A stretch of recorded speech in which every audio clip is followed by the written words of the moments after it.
Fala pessoal, bem-vindos ao canal Cortes da Bru. Lembrando que o link do episódio completo está na descrição do vídeo. Uma coisa que estavam perguntando antes da live e que o Adriles veio aqui quando veio é aquela grande questão da pandemia e foi da doméstica, da empregada, o que foi? Sim. Não é? Que é eu tenho dois devem temas. estar falando aí, claro. É um tema que ele sempre volta. Eu tenho dois temas pelos quais eu sou atacado, linchado, sei lá, pela esquerda e pela direita. Pela esquerda, o fato de eu ter defendido uma vez na minha vida a venda de órgãos, o livre mercado de órgãos. Então, enfim, essa é a esquerda. Isso, você me dá o contexto, porque eu lembro disso e não entendo. Tá, eu vou falar desse e depois eu vou falar da direita. Tá bom. Então, primeiro isso da venda de órgãos. Eu lembro que isso foi tema, virou um tema de discussão e eu não entendi como chegou até isso. Qual que era o contexto? Na verdade, eu fiz um artigo. Eu era um libertário. Eu no meu passado, já mudei bastante as formas como eu vejo. Eu era, ao mesmo tempo, um católico bastante praticante e, às vezes, tradicionalista, rigorosíssimo, assim. E também um libertário... flertava fortemente com o anarcocapitalismo. Não tem que nem existir Estado, é só o mercado, o direito de propriedade, ponto final. Eu só não dei esse passo final de dizer que todo imposto é roubo, que o Estado é sempre criminoso, justamente pelo meu lado católico. Porque, e o capitalismo vai reger isso? Tudo vai reger pelo capitalismo sem Estado. Mas para um católico não dá para dar esse passo final, eu acredito, porque existem santos que foram chefes de Estado, o Estado tá aí, a igreja não... Dá para reduzir muito, mas um núcleo ali não é difícil você dizer que é criminoso, senão... a igreja teria errado de uma maneira muito séria e muito, muito profunda. Então uma coisa equilibrou a outra. Mas eu era um libertário bastante radical. E sendo um libertário bastante radical, eu defendia duas coisas. Primeiro, você é o senhor absoluto da sua propriedade, inclusive do seu corpo. Meu corpo, minhas regras. Ora, se é meu corpo, minhas regras... eu posso fazer o que eu quiser com ele. Eu posso fazer o que eu quiser. Eu posso doar. Eutanásia. Eu posso vender se eu quiser. Eu posso... fazer o que eu quiser. Vender também. Esse era um lado. O outro lado era o lado mais econômico, consequencialista, de dizer, opa, um monte de gente precisa de órgãos nesse mundo. Mas existe uma fila de órgãos, são poucos. Tem gente que morre na fila. Por que existe essa escassez tão crônica de órgãos? Porque só pode a doação. Quando alguém morre, ou uma doação para um amigo que você conhece, você pode doar em alguns casos. Tem que ter autorização do morto. Precisa ter autorização, no caso do morto. E se a gente mudasse, se a gente liberasse e permitisse a venda de órgãos? Daí um monte de gente ia poder doar órgãos não vitais, tá? Órgãos que você não morre para doar. Um monte de gente ia poder escolher doar uma parte do fígado, um rim, para ganhar um dinheiro. E isso ia salvar vidas do outro lado da fila. Esse é um argumento que já foi defendido por um prêmio Nobel de Economia, inclusive, que é o Gary Becker, tá? É porque ele assusta. Assusta. E na época, mas para um libertário radical que convive sempre flerta com o anarcocapitalismo, é óbvio, é natural. Claro que sim, óbvio que sim. Vai morrer menos gente. Você não quer diminuir o número de mortes? Você defende mais mortes? Se você defende mais mortes, então continua contra. Se você defende menos mortes, concorda comigo. O que aconteceu depois? Porque tem um lado que o rico não queria vender e ia afetar o pobre. E o pobre ia vender, isso. Mas também tem outro argumento de dizer, tá bom, você quer proibir o pobre de vender, mas tá. Mas digamos que você proíbe o pobre de vender. Você melhorou a vida dele de algum jeito? Não, de maneira alguma. Então, se você quer dar mais uma transferência, uma ajuda pro pobre, 100%, vamos ajudar. Agora, só proibir ele de fazer uma coisa, está ajudando de algum modo? Parece que não. Tá? Você está tirando uma oportunidade dele, apenas isso. Tá?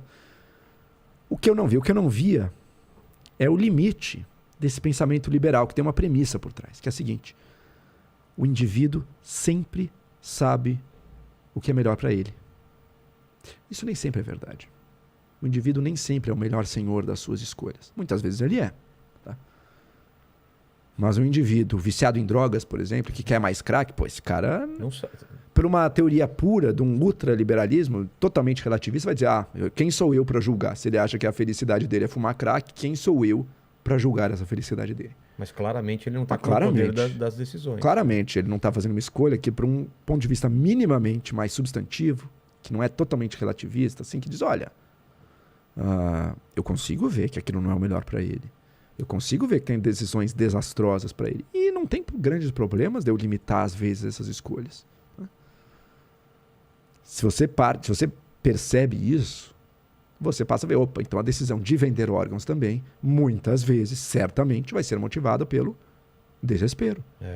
Por um desespero momentâneo que não necessariamente está no melhor interesse daquela pessoa. Que pode se arrepender depois. Que não é só pelo fato dela ser pobre, é porque ela não sabe, nem o pobre, nem o rico, nem sempre sabem o que é melhor para eles.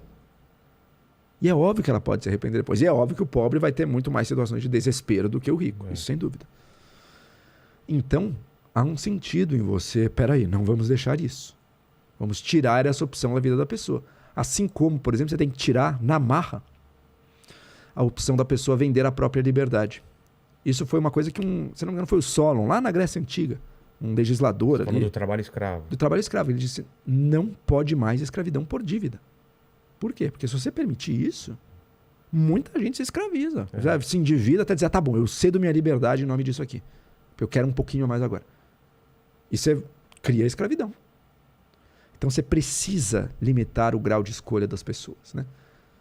Então isso foi o que me levou a ser contra isso. E curiosamente a coisa dos órgãos, o linchamento dos órgãos se deu quando eu já era contra. E mostrei os motivos pelos quais eu era contra. Mas ao mostrar os motivos pelos quais eu agora era contra, eu reproduzi esses argumentos que eu dei. Daí pegaram essa reprodução de argumentos, começaram a me bater, enfim. Daí acabou.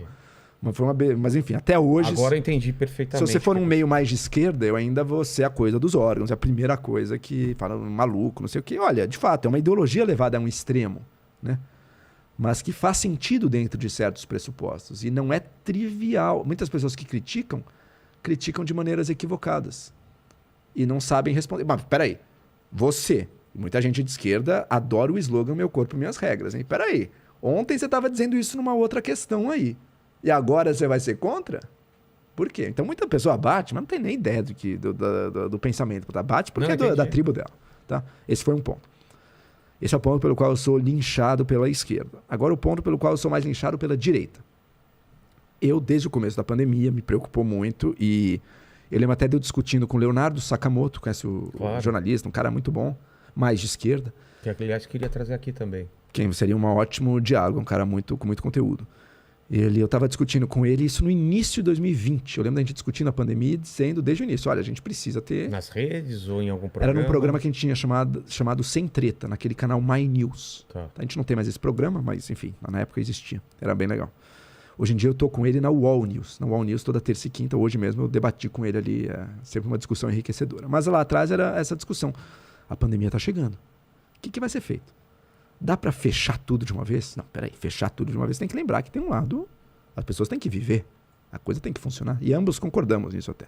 Você vai ter que fechar alguma coisa. Tá, ok. Chegou a pandemia. Ficou claro de que a curva de mortes dela ia ser alta. Ia ser alta. Eu lembro de no começo da pandemia, aquele empresário... Isso você está falando o quê? Em março? A discussão com o Sakamoto deve ser fevereiro, sei lá, mas enfim.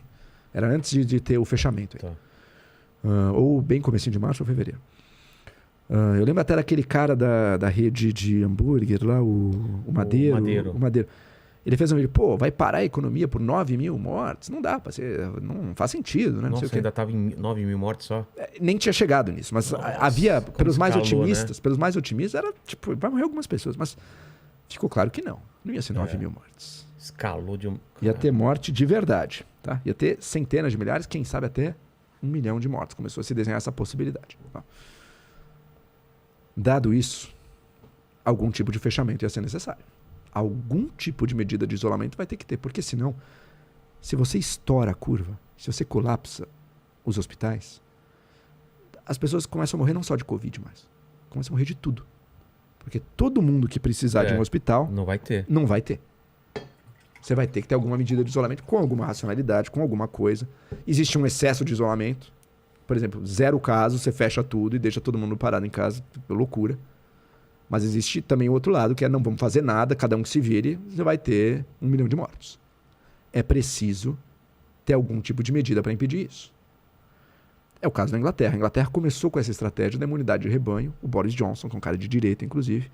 A Inglaterra teve um pico inicial assim, brutal. Ele falou, peraí, não dá. Tá errado essa estratégia. Teve que fechar. Diversos países se fecharam de várias maneiras e no Brasil diversos estados se fecharam de várias maneiras. Acontece que, infelizmente, o bolsonarismo tomou como ponto de honra que você não pode fazer nada. Que qualquer tipo de fechamento, mesmo de show, é um absurdo, não pode fechar, porque é o direito das pessoas, não sei o que, não pode fechar nada. Tá. Até o uso da máscara. Até o uso da máscara ficaram contra. Então era assim, ou você faz zero, ou você é um isolacionista total, que é o total. Enfim, o debate brasileiro foi politizado de um jeito que se perdeu ali, ficou muito difícil defender uma situação minimamente racional. E seguimos ao longo aí eu entrei no Morning, sei lá, em junho, julho, defendendo diversas medidas de isolamento que foram necessárias. São Paulo, por exemplo, pelo melhor que a gente conhece, conseguiu limitar aí em provavelmente 30%, 40% as suas mortes aí, pelo último estudo da USP que eu tinha visto a respeito. Tá? Conseguiu diminuir. Conseguiu impedir que colapsasse e conseguiu permitir que o Estado aumentasse a sua oferta de leitos. Se eu não me engano, triplicou mais ou menos. E conseguiu dar conta de quando piorou a situação de novo. Tá? Conseguiu mais ou menos fazer isso. Teve muita morte, mas teve menos do que poderia ter tido. Tá? Esse é um ponto. Nos meses iniciais... A pandemia também teve vários momentos. Né? Nos meses iniciais da pandemia, da quarentena, se dizia o quê? Vamos fazer uma quarentena aqui curta, sei lá, algumas semanas, talvez 1 mês, 2 meses, e depois a gente vai ter passado o pior e a coisa volta ao normal. Depois foi ficando claro que esse isolamento que se teve nos meses iniciais não dá para você ter ao longo de 1 ano, ao longo de 1 ano e meio. Ficou claro que a coisa não funciona assim. Você tem que ter medidas de isolamento. Algumas isolamentos, o que eu sempre defendi? Isolar os lugares que aglomeram. Um restaurante vai ter que ter alguma medida. Mas a partir de um certo momento, sei lá, julho, agosto de 2020, ainda ficou claro que, e se o restaurante vai afastar as mesas, se botar máscara e tudo, vamos permitir a abertura? Eu defendi a abertura de restaurantes desde o momento que ela surgiu. Inclusive, passei a frequentar publicamente. Fui no cinema em 2020, fui em restaurante também, com as devidas medidas de cuidado. Tá? Ainda tinha um custo enorme, mas as medidas estavam dadas ali. E permitiu que a gente vivesse um pouco mais uma normalidade. Tem coisas que nunca pararam, e nem tinham que parar. Indústria, São Paulo nunca parou. Construção civil, quem mora ao lado de obra sabe que não parou um único dia essa construção civil ao longo de toda a pandemia. O que dava para fazer com arejamento e sem grande aglomeração, seguiu. As coisas que aglomeram muito, fechou por um tempo e depois foi tentando reabrir. Eu, desde o início, fazia exercício ao ar livre também. Não vou em academia, vou treinar numa praça. Normal, não tem problema nenhum. Você defender alguma medida de isolamento é diferente de você defender o lockdown total de todo mundo em casa, como foi feito em alguns lugares em que a coisa colapsou. Milão teve um momento em que você só saía de casa com motivo escrito. Eu estou indo no mercado. Eu estou indo no médico, na farmácia. Fora e não podia sair de casa. A gente não chegou nesse ponto. A gente não chegou a esse ponto de forma alguma. Vários setores econômicos estavam funcionando e, inclusive, eu fui o primeiro a defender que continuasse assim, porque as duas coisas são importantes. E eu posso te dizer como eu agi, como pessoa física também na pandemia. Teve os meses iniciais em que eu fiquei bastante isolado, eu só saía para fazer um exercício, porque andar é importante, você tem que tomar um ar também. E para pegar comida e voltar. E nesses meses, inclusive, e falo isso com abertura também, porque eu não considero que eu fiz nada de errado. Paguei para minha diarista ficar na casa dela durante todos esses meses, ganhando como se ela tivesse vindo na minha casa 2 vezes por semana. A partir de um momento, lá por julho, agosto, começou a flexibilizar um pouco. Restaurantes abriram, eu também passei aí.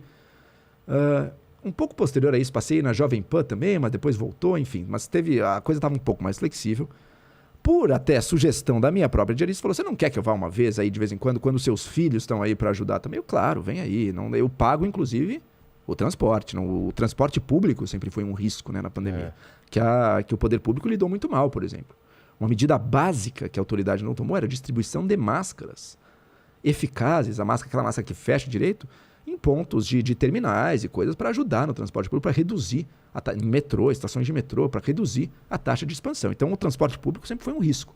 Falei, ok, vem quando as crianças estiverem aqui, achei boa, porque eu também estou totalmente aqui trabalhando e tentando me virar. Vem aqui, eu pago o seu transporte, você vem aqui, a gente trabalha, encontrar uma pessoa ou outra, não tem problema, como eu também encontro pessoas e jamais fiz segredo disso.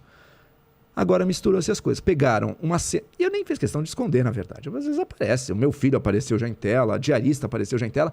Até outra pessoa, a funcionária da minha ex, que veio por sugestão dela, com o carro dela, me ajudar também, porque é minha amiga, e eu nem pago nada para ela, mas veio também quando minha ex estava viajando, veio me ajudar também um dia.